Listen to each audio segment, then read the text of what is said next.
इधर लाल किले से मोदी कर रहे थे ऐलान, उधर इजराइल ने किया ऐसा काम, हैरान रह गया पूरा हिंदुस्तान। अचानक रूस से आया भारत को संदेश, हिंदी में बोलकर इजराइल ने किया बड़ा खेल, देखती रह गई पूरी दुनिया। भारत के लिए इजराइल ने कर दिया अनोखा काम। 80वें स्वतंत्रता दिवस के मौके पर लाल किले पर पहली बार वंदे मातरम गाया गया। पीएम मोदी ने 13वीं बार तिरंगा फहराया। इसके बाद पीएम मोदी ने भारत की ताकत को दुनिया के सामने भी रख दिया। जिस वक्त पीएम मोदी लाल किले से बोल रहे थे, उसी वक्त इजराइल कुछ ऐसा कर रहा था जिसने पूरी दुनिया को हैरान कर दिया। इजराइल भारत के लिए इतना खास क्यों है, इसका सबूत इजराइल ने खुद दे दिया है। भारत के सच्चे दोस्त रूस ने भी एक खास मैसेज भेजा है। पुतिन ने भारत को क्या कहा है वो आगे बताते हैं। पहले इजराइल ने कैसे भारत का झंडा गाड़ दिया वो देख लीजिए। भारत में इजरायली राजदूत रूवेन अजार ने हिंदी में भारतवासियों को स्वतंत्रता दिवस की बधाई दी और इसके बाद असली खेल शुरू हुआ। स्वतंत्रता दिवस की हार्दिक शुभकामनाएं। इजराइल के डिप्लोमेट्स रेलवे स्टेशन पर पहुंच गए और भारतीय लोगों को झंडा बांटने लगे। झंडा बांटने तक भी ठीक था, लेकिन इजरायली लोगों ने भारत का तिरंगा खासकर मुस्लिम लोगों को देना शुरू कर दिया।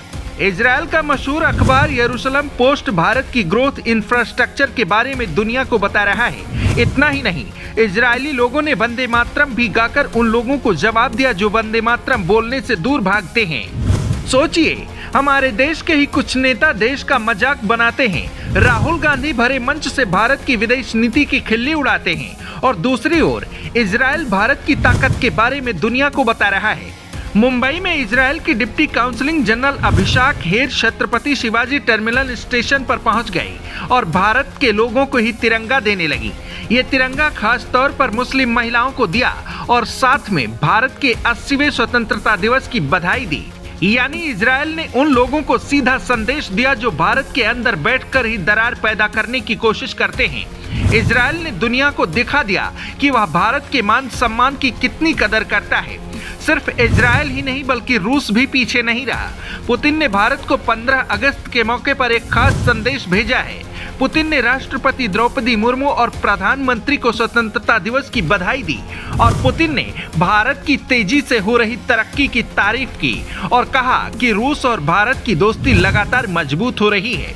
पुतिन ने भरोसा जताया कि आने वाले समय में दोनों देश मिलकर इस दोस्ती को और मजबूत करेंगे। रूसी राजदूत ने भी हिंदी में बधाई देकर हर भारतवासी का दिल जीत लिया।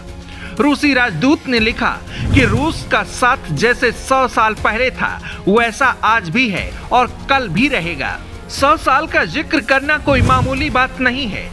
जब 1971 के युद्ध में अमेरिका पाकिस्तान के साथ खड़ा था, अमेरिका का 7वां बेड़ा भारत को डराने आ रहा था, तब रूस ने अपनी परमाणु पनडुब्बियां भेजकर भारत की रक्षा की थी।